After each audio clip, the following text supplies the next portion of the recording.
But one of the big highlights this weekend is the prestigious Honor Bowl. It aims to educate students, coaches, communicate about our local military, and it is coming to San Diego once again this year. Games will be taking place at the campus of Cathedral Catholic Friday and Saturday. The man, the myth, the legend behind it all, Mr. Mark Soto, is here to talk about it. It's getting to be the bewitching hour. Are you nervous? No, I'm excited. I mean, we're pumped. We've worked all year for this, and Paul, thank you for having me on, because you've been a big support over the years, and we can't thank you enough. It's going to be a big event. Well, we'll quickly throw up the matchups, because anybody who knows anything about high school football, these are some of the biggest names in high school football, including host Cathedral Catholic. I apologize for putting the wrong logo up, but all apologies to the 49ers. We'll get it right next year. Saturday's lineup looks like this, with the marquee matchup being at the bottom of the screen, Corona Sentinel against the IMG Academy. Yeah. But some of these teams are not only ranked high in the state, they're ranked high nationally, and they represent the best of the best. Yes. Does it make you feel good to see how well these schools are supporting you? It sure does. I mean, teams across the nation want in this event. And you said it right up from the beginning. The idea is about educating the youth of America, our coaches, and our communities about the needs of our military veterans. And I can tell you right now, we have a waiting list of teams that want to come out from Ohio, from New Jersey, Philadelphia, teams in Florida, Arizona, Utah, Washington. I mean, they want to come out and compete and help raise money for our military veterans. I think for people to best understand what this is all about, they have to understand you a little bit better. Explain why the military is such a big part of your life. Well, you know, I was a high school football coach for 18 years, and while I was a football coach, and before I retired in 2010, one of my boys was an Army sniper, the other son was a Marine, and they saw terrible deployments, and you know, friends killed, friends wounded. I eulogized one of the Marines that I coached. It was a very hard time, and so it was during that time that we came up with this idea with some friends of mine. If we could, you know, bring this coaching friend together and that coaching friend to come together, and every ticket we sell goes back to raise money for our military veterans, and then we educate the kids about what our veterans go through to fight, bleed, and die for our freedom. You know, then we have something going that's big. And sure enough, over the years, Paul, you've seen it. It's become, well, the best high school football showcase in America. I mean, in a very short time, you've turned it into the biggest thing ever. I can't tip my hat enough, man. It's very impressive. Thank you, sir. San Diego is just the perfect place, military town. Everybody gets what you're doing, but it's also the venue's pretty darn good. Let's tip our cap to Cathedral, because that's just the Manchester Stadium couldn't be a better place. This will be the 5th year that Cathedral Catholic has been in our event. Helix the same way. They want to be in it year after year. Centennial, 5 years in this event. Sarah Gardena out of the inner city of LA, they're going to be in this event. I got to tell you, every time these coaches are walking off the field, they're saying, next year, coach, match us up next year. And the schools are paying their own way, are they not? Yes, they do. So, I mean, this is a sizable commitment for them to make. Absolutely. So, man, that's got to make you feel so good that they're spending oodles of money. Lord knows that everybody's on a tight budget, and they want to be here to support you. Absolutely. Absolutely. Can we talk about some of the teams? You give me your best 15, 20 seconds? Yes. We talked about Cathedral. They're up against, I believe, who is it? Orange Lutheran. Orange Lutheran. Yes. Powerhouse. Everybody knows it. Yes. Talk about Orange Lutheran a little bit. Well, Orange Lutheran's coming loaded. They've got a great team. They won big last week. A great quarterback. A brand new coach that, you know, really wants to make a name for himself. It's going to be a great game. Cathedral Catholic is going to be packed. We're expecting 6,000 to 7,000 people there. That's a good crowd. Paraclete. The Spirits are getting their first Honor Bowl nod.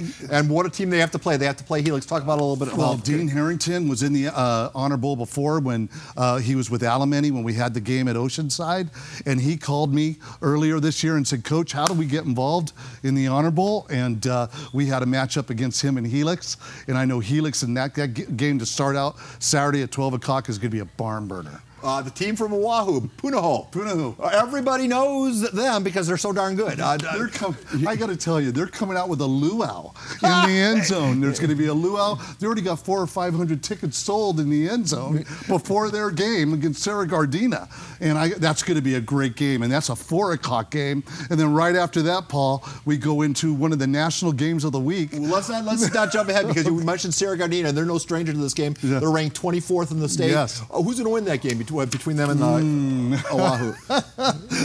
That's a hard one for me to say, buddy. But all I can tell you is that you're going to have some big Polynesian boys against some big kids from Sarah Gardena. It's going to be a fun game. And now we can get to the matchup that everyone's going to be talking about. It's National Game of the Week. Yes. Centennial, everybody knows around from the state of California, but IMG, they're your main draw. Explain why they are. Well, you know, last year when we invited IMG to be in the game, we went out there and visited them. You know, we toured the whole facility, and then they came out and played Corona Centennial. We knew it was going to be a good game because we were both two ranked teams, high-ranked teams in the nation. But boy, what a game that was. I mean, it went down to 50 to 49, and really Centennial should have won that game. If it wasn't for a bad call, they would have won that game.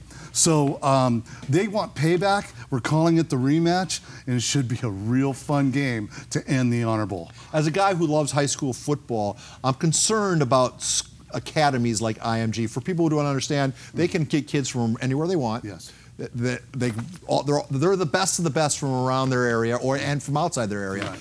Are you concerned that by promoting IMG that you also might be hurting high school football as more academies like this prop up and steal talent? No, sir. IMG, by far has got a unique system of getting high school football players. But I could tell you this: it's not easy to get into IMG, number one. Scholastically, it's a very hard school to get to.